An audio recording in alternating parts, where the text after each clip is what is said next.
பார்த்தாங்க ஒரு காலத்துல மருத்துவர்கள். நீ நன்றாக வந்தால் போதும் என்று நினைத்தார்கள்.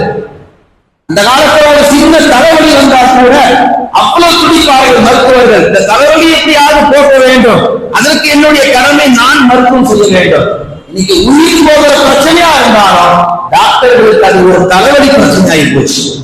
கட்ட வேண்டியவரை கட்டினால் உன்னுடைய நபரை கண்டிப்பாக காப்பாற்றி விடலாம். இன்னைக்கு 100% ஒரு டாக்டராக இருந்தாலும் யாருக்கிட்ட பணம் இருக்கோ அவங்களுக்கு தான் அந்த மருத்துவம் பாயுது. ஒரே நோய் தான், பணக்காரனுக்கு ஒரு விதம், ஏழைகளுக்கு ஒரு விதம். மருத்துவர்கள் கூட சமயங்களிலே உண்மையான மருத்துவர்கள் கூட போலி மருத்துவர்களாக மாறிவிடுவதற்கு காரணம் பணத்திற்காக. எனவே இது நல்ல காலம் அல்ல, இது பொல்லாத காலம். இந்த பொல்லாத காலத்தில் நீங்கள் நோய்கள் ஆரம்பத்தில் வருகின்ற பொழுது அதற்கான முயற்சி நீங்க எடுத்துக்கணும். சின்ன தலைவலிதானே அப்படின்னு நீங்க விட்டீங்கன்னா அது பெரிய கட்டில கொண்டு போய் தலையில. டாக்டர் சொல்லிடுவான் 10 லட்சம் ரூபாய் வச்சாதான் உன்னுடைய உறவினரை காப்பாற்ற முடியும். சின்னதா வந்த தலைவலிய ஆரம்பத்தில் பார்க்க தவறுடைய விளைவு 10 லட்சம் ரூபாய் மொழி வைத்தாக வேண்டும் டாக்டர். ஒரு கட்டியை அகற்றுவதற்கு 10 லட்சம். அவன் வாழ்க்கையில சம்பாதிச்சிக்க மாட்டான். வாழ்நாள் முழுக்க சம்பாதிச்சு அவனால் சம்பாதிக்க முடியாது.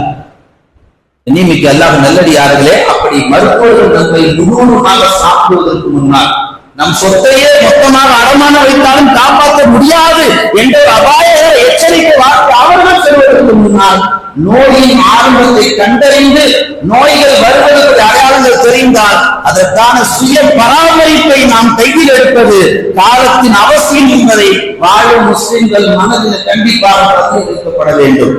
என்று சொன்னால் நபிமார்கள் ஹஜ்ரத் மூசா அலைஹிஸ்ஸலாம் கலாமுல்லாஹ் அல்லாஹ்விடத்தில் பேசியவர்கள் சகஜமா பேசுவாங்க. அப்படி பேசும்போது ஒரு நாள் கடுமையான வயிற்று வலி, அல்லாஹ்விடத்தில் முறையிட்டார்கள், யா அல்லாஹ் கடுமையான வயிற்று வலி. அல்லாஹ் என்ன செய்தான், ஒரு இடத்தை அடையாளம் காட்டிட்டு அந்த மரத்தோட இலைகளை சாப்பிட்டு சொன்னான். சாப்பிட்டாலும் வயிற்று வலி தெரிந்தது. அதே வயிற்று வலி கொஞ்ச நாள் கழித்து மறுபடியும் வருகிறது. ஆனால் அல்லாஹ்விடத்தில் முறையிடவில்லை. நேரா போனோம். நம்ம ஆட்களுக்கு சொல்ல தேவையில்லை.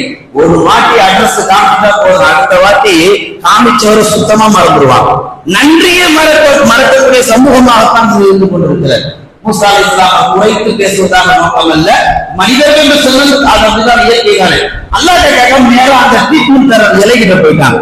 அவங்க பார்த்து இலையை பறிச்சு சாப்பிடுறாங்க. ஒன்னும் சரியான பாடு இல்லை, இருக்கிற வந்து டபுள் ஆயிடுச்சு. அல்லாஹ்ட்ட போறாங்க, யா அல்லாஹ் இது என்ன ஆச்சரியம், நீ சொன்ன மருந்தை நான் சாப்பிட சென்றேன், மருந்து வேலை செய்ய மாட்டேங்குது. அந்த மருந்து தான் முன்னாடி நீ கொடுத்த, உடனே நீங்க வைத்த வழி. அல்லாஹ் சொன்னான், நீ முதலில் என்னை மதித்தாய், நான் தான் ஷிஃபா என்று நினைத்தாய், நான் மாத்திரமே